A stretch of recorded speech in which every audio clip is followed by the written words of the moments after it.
Mahkamah Tinggi di sini hari ini mengarahkan Timbalan Perdana Menteri Datuk Seri Dr. Ahmad Zahid Hamidin dan bekas Perdana Menteri Tun Dr. Mahathir Mohamad berbincang bagi menyelesaikan kes saman fitnah. Membabitkan kedua-dua pihak, arahan mahkamah adalah bagi kedua pemimpin itu melihat sama ada terdapat kemungkinan jika kedua-dua kes saman berkenaan dirujuk ke pusat mediasi sebelum tarikh pengurusan kes akan datang. Jika tidak, kes saman terbabit akan diteruskan bagi perbicaraan seperti yang sudah ditetapkan sebelum ini. Ahmad Zahid memfailkan saman terhadap Dr. Mahathir pada 20 April tahun lalu kerana mendakwa bekas Perdana Menteri itu memfitnahnya menggunakan kedudukan bagi mempengaruhi Dr. Mahathir mencampuri urusan perbicaraan kes jenayahnya.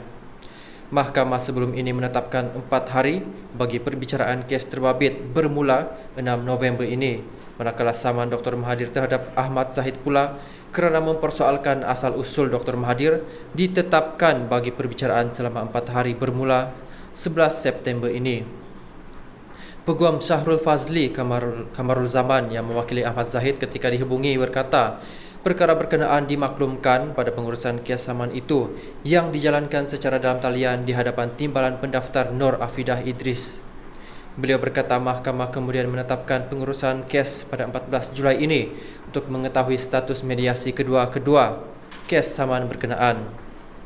Sementara itu, Peguam Mior Nur Haidir Suhaimi yang mewakili Dr. Mahathir berkata jika kedua-dua pihak gagal mencapai penyelesaian, kes saman berkenaan akan diteruskan dengan perbicaraan. Ahmad Zahid dalam kes saman fitnah difailkannya mendakwa Dr. Mahathir yang juga pengerusi Pejuang ketika itu mengeluarkan kenyataan fitnah dengan niat jahat terhadapnya pada Majlis Pelancaran Aspirasi Parti Pejuang di Yayasan Kepimpinan Perdana Putrajaya pada 23 Februari 2022.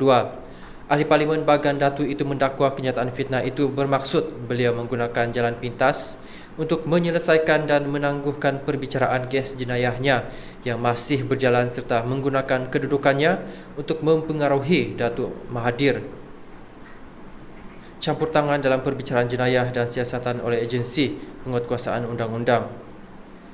Melalui pernyataan pembelaannya, Dr. Mahathir mendakwa Ahmad Zahid menyuarakan kerisauannya berhubung kes jenayah dihadapinya ketika mereka mengadakan beberapa pertemuan.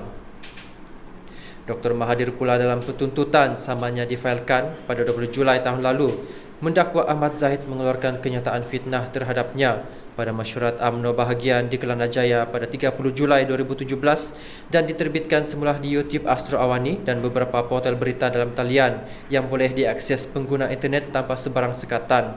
Ahmad Zahid dalam pernyataan pembelaan menafikan kenyataan dibuat itu berniat jahat untuk menfitnah dan merendahkan reputasi Dr. Mahathir di khalayak umum.